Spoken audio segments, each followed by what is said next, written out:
सभापति महोदय, इस एक साल में देश के एवं प्रदेश के पूरी दुनिया के महात्मा गांधी की 150वीं वर्षगांठ पर राजस्थान की सरकार ने यह विशेष कार्यक्रम आयोजित कर संविधान को मजबूती से लागू करने का संकल्प किया और पूरे हिंदुस्तान में एक जो कानून जो बाद में सीए बना,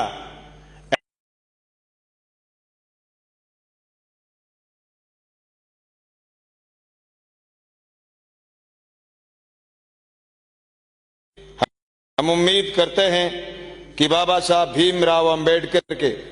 बनाए हुए संविधान की गरिमा को बचाए रखने के लिए और संविधान को मजबूती से लागू करने के लिए ये संकल्प इस प्रदेश की सरकार ने दोहराया है, इसमें कोई दो राह नहीं। सभापति महोदय, ये बात भी सही है कि यहाँ चर्चा की गई है कि प्रदेश में लोगों के अच्छे स्वास्थ्य के लिए सरकार ने 709 दवाओं को फ्री किया है। कैंसर, हृदय रोग और गुर्दा जैसी बीमारियां पर सरकार ने लोगों की मदद करने का संकल्प लिया है। पर हमारी तो सरकार से मांग ये है कि ये सरकार न सिर्फ इन बीमारियों में कुछ लोगों को ही राहत दे, बल्कि ये बीमारी जिस भी प्रदेश के 6.5 करोड़ जनता में जिसको भी ये रोग लग जाए, प्रदेश की सरकार उसका संपूर्ण इलाज करने का दावा करे और संपूर्ण इलाज निःशुल्क करे। सभापति महोदय, अभी आज सदन में 5 बजे चर्चा भी होगी कि राजस्थान की सरकार बिजली के बढ़े हुए दाम पर जवाब देगी, पर मैं उम्मीद करता हूं कि बढ़े हुए दाम राजस्थान की सरकार वापस ले, क्योंकि जो टैरिफ का कागज हमारे पास आया उस कागज में स्पष्ट ये बात लिखी थी कि राजस्थान राज्य विद्युत वितरण प्रबंध उत्तरदायित्व अधिनियम 2016 के बावजूद वितरण निगम अभी भी घाटे से उबर नहीं पाए। जिस दिन ये तीनों निगम बने थे उस दिन ये बात कही गई थी कि सस्ती बिजली मिलेगी, कम दाम की मिलेगी और हर घर तक बिजली पहुंचेगी। लेकिन आज 3 साल 5 माह बाद फिर दाम बढ़ा करके सरकार ने जो ये कदम उठाए हैं, हम ये कहना चाहते हैं कि मंत्री महोदय बिजली कंपनियों के बहकावे में न आए। बिजली कंपनियों ने जो पाप किए हैं, पिछली सरकार ने, इसमें टैरिफ आदेश में स्पष्ट लिखा कि पिछली सरकार के कुप्रबंधन की वजह से ये फैसला लेना पड़ रहा। तो पिछली सरकार में जो कुप्रबंधन हुए थे उन कुप्रबंधनों की वजह ढूंढ करके कैसे मीटर जले, कैसे फर्जी मीटर आए, कैसे फर्जी ट्रांसफार्मर आए, कैसे नकली बिल दिए गए, कैसे झूठे बिल दिए गए, कैसे लोगों की यूनिटें ज्यादा निकली, फिर भी बिजली कंपनी घाटे में चली गई। उसकी जांच करके सारे के सारे पैसे उनसे वसूलने का काम किया जाए, न कि जनता पर। एक तरफ जनता को बहुत राहत देने का काम किया जा रहा, लेकिन दूसरी तरफ जनता पर ये जो 11% घरेलू बिजली के दाम मध्यम वर्ग पर दिए जा रहे हैं, ये वापस लेने की बात भी हमें करनी होगी, क्योंकि इसमें स्पष्ट लिखा है साहब कि ये सिर्फ और सिर्फ टैरिफ 3 वर्ष 5 माह के बाद बढ़ाई, और बढ़ाई किसकी है? घरेलू छोटे लोगों की बढ़ाई गई है। औद्योगिक उपभोक्ताओं के लिए ऊर्जा शुल्क में कोई बढ़ोतरी नहीं की गई है। नंबर 2 बात, 1 मेगावाट से ज्यादा बिलिंग डिमांड व 50% से ज्यादा लोड फैक्टर वाले औद्योगिक उपभोक्ताओं के लिए ऊर्जा दर में 1 रुपए प्रति यूनिट की कमी की गई है। सभापति महोदय, मैं ये बात कहना चाहता हूं कि राज्यपाल के अभिभाषण में जो कंटेंट आया, 1 साल में सरकार ने क्या क्या किया, लेकिन सरकार जिस तरीके से लोगों को राहत देने का काम कर रही थी, उस राहत में चलते चलते हम समझते हैं कि ये टैरिफ आदेश राहत से लोगों को भटकाने का काम कर रहा है। ये राहत से सरकार हट गई है। सरकार को वापस पटड़ी पर आना चाहिए और इस बढ़े हुए दाम को वापस लेना चाहिए। उसके बाद सरकार ने जो पिछले बजट में घोषणा की थी कि हम फ्लैगशिप योजनाओं को ढंग से लागू करेंगे। मैं निश्चित तौर से बधाई करना चाहूंगा खाद्य सुरक्षा में सरकार ने डीलरों के खिलाफ एक भी शिकायत राजस्थान में कहीं भी आई कि खाद्य सुरक्षा में लोगों को अन्न नहीं मिल रहा है, खाद्य सुरक्षा में लोगों को जोड़ा नहीं जा रहा है, जुड़ गए तो फिर योजना का फायदा लोगों तक नहीं पहुंच रहा है, तो कार्रवाई हुई, इसमें कोई दो राय नहीं। लेकिन एक तहसीलदार को सस्पेंड इसलिए किया गया कि उसने लोगों की सुनवाई नहीं की। ये सिर्फ एक तहसील का संकट नहीं है, ये संकट पूरे राजस्थान का है, इसको भी गंभीरता से देखना पड़ेगा। सभापति महोदय, हमारे यहाँ न सिर्फ चिंता इस बात की जाती है कि राजस्थान किसान का प्रदेश है, यहाँ जो पिछली बार मैंने राज्यपाल के अभिभाषण पर यह बात रखी थी कि हमारे यहाँ इतना बड़ा जो राजस्थान राज्य है जिसमें कृषि प्रधान राज्य होने के साथ साथ इसमें जो टिड्डियों के प्रकोप के बाद जो मुआवजे की मांग उठी, उसमें मुख्यमंत्री के एक बयान की लोगों ने आलोचना की है कि टिड्डियों से जो नुकसान हुआ उसका बीमा का आकलन करवाइए। इस राज्यपाल के अभिभाषण में उस बात का जिक्र नहीं है जो मुख्यमंत्री महोदय बाड़मेर बोल के आए। बिल्कुल, अगर खेत में नुकसान हुआ उसका आकलन अगर क्रॉप कटिंग की रिपोर्ट पर आ जाता तो उसकी भरपाई बीमा कंपनी को देना पड़ेगी, क्योंकि बीमा कंपनी सारे के सारे इलाके में जो जो उत्पादन पर पंचायत आता है उसके हिसाब से उसका क्लेम देती है। जिस जिन पंचायतों में टिड्डी का असर हुआ, जिस पंचायत में अतिवृष्टि का असर हुआ, अनावृष्टि का असर हुआ, वहां अगर क्रॉप कटिंग ईमानदारी से हो जाती है तो निश्चित तौर से लोगों को क्लेम, मुआवजा, खराबे का, नुकसान का आकलन अगर समय पर हो जाए तो मिलने की गुंजाइश रहती है। सभापति महोदय, मेरे यहाँ मेरे जिले वजह ये रही कि लोगों ने क्रॉप कटिंग के प्रति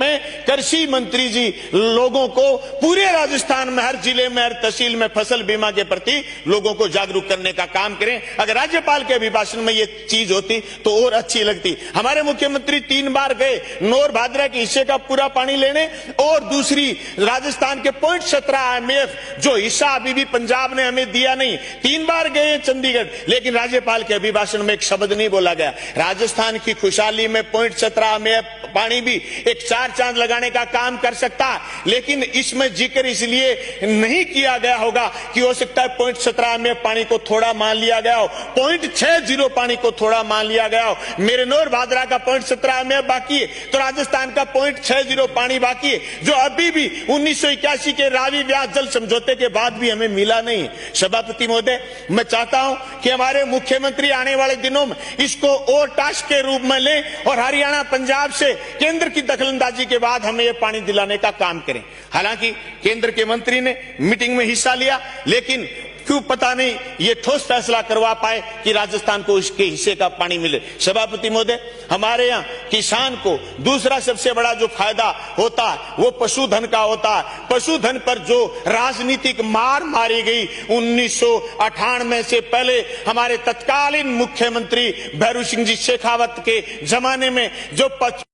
पशुओं का, नागौर का जो मेला बंद हुआ, बछड़ों का मेला बंद हुआ, उसके बाद जो गाय की हार राजस्थान में आई, हालांकि आज भी सबसे ज्यादा पशुपालन में राजस्थान में गाय को सबसे ज्यादा पाला जाता है, लेकिन बछड़े का जो काम बंद हुआ, उसका व्यापार बंद हुआ, उसके बाद गाय का आधा हिस्सा जैसे कट गया हो। सभापति महोदय, आज हम फिर चाहते हैं कि राजस्थान में जिस तरीके से मॉब लीचिंग के खिलाफ कानून राजस्थान की सरकार लेके आई, उसी तरीके से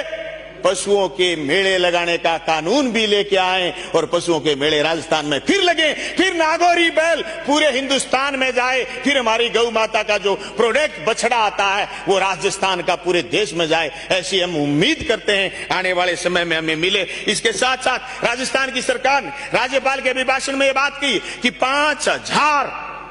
बूथ लगेंगे सर्च के, और बूथ बढ़ाए जाएंगे राजस्थान में। बिल्कुल स्वागत योग्य कदम है, जिसे ये समझो कि दुग्ध उत्पादन में सरकार आगे बढ़ना चाहती है, लेकिन अभी भी कह रहे हैं कि 2 रुपए ही प्रति किलो अनुदान देंगे। हमारी मांग है कि 5 रुपए कम से कम प्रति किलो दूध उत्पादन में किसान को अनुदान के रूप में मिले, तो राजस्थान में पशुपालन जो अभी भी हमारी अर्थव्यवस्था का 37% हिस्सा है वो और आगे बढ़ने का काम करे। राजस्थान की सरकार इस पर संजीदगी से काम करे। राज्यपाल के अभिभाषण में जो बातें कही गई हैं, सभापति महोदय, उन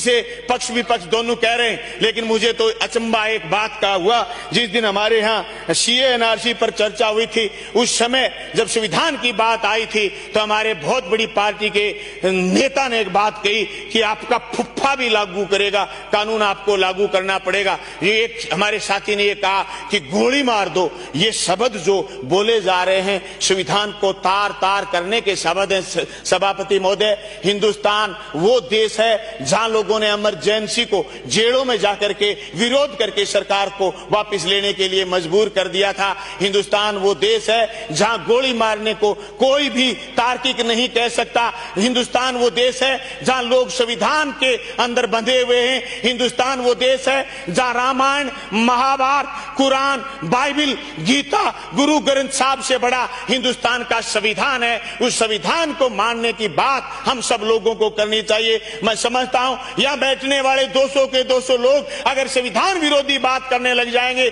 संविधान के कंटेंट की बात नहीं करेंगे तो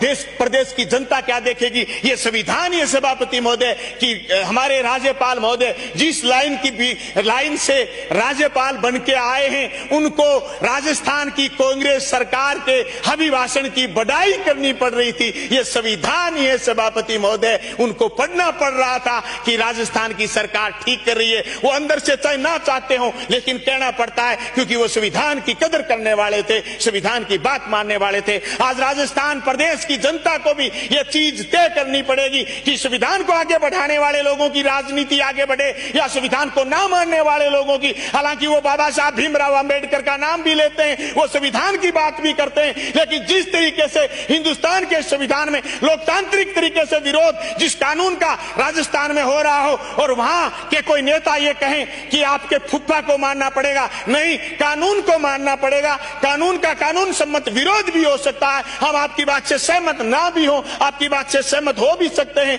लेकिन जो तलखी आई है हिंदुस्तान की बातों में, हिंदुस्तान के राज में बैठे हुए लोगों की बातों में जो तलखी आई है, हिंदुस्तान में जिस तरीके से बेहूदी बातों पर बहस होती है, मैं समझता हूं आज हिंदुस्तान में जरूरत इस बात की है, आज राजस्थान में जरूरत इस बात की है कि हमारा प्रदेश का किसान आगे कैसे बढ़े, नौजवान आगे कैसे बढ़े, उनको रोजगार कैसे मिले, लोग एकजुटता से कैसे रहे, लोग भाईचारे से कैसे रहे, लोग समरसता से कैसे रहे, लोगों का बराबरी का दर्जा कैसे कायम हो, ये राजनीति हमें करने की जरूरत है। सभापति महोदय, जो राज्यपाल महोदय के अभिभाषण में लगातार बेरोक टोक के वो अपनी बात कह के गए, इसे एक संदेश तो ये गया कि राजस्थान में पिछले 14-15 महीने से जो सदन चल रहा है वो बहुत गंभीरता से चल रहा है और पूरे हिंदुस्तान में इस बात की चर्चा है कि राजस्थान का अब की बार का सदन है वो जनता के इशू पर, जनता के मुद्दों पर बहस और बात करता है। लेकिन अभी हमें और ज्यादा सीखने की और ज्यादा करने की जरूरत है। मैं राजस्थान की सरकार से चाहता हूं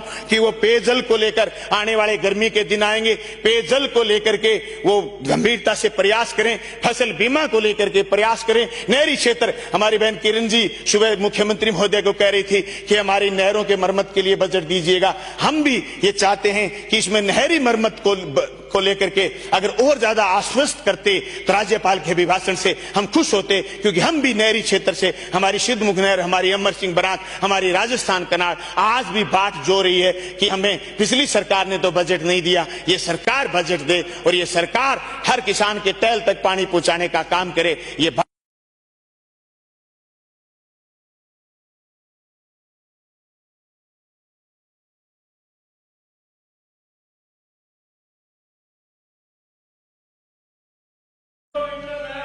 विराजिए विराजिए विराजिए श्री जोगेश्वर गर्ग। धन्यवाद माननीय सभापति महोदय। राज्यपाल महोदय ने कृपापूर्वक इस सदन में आकर अभिभाषण प्रस्तुत किया, उसके लिए राज्यपाल महोदय का धन्यवाद करने की बात हो तो निसंकोच हम धन्यवाद करेंगे।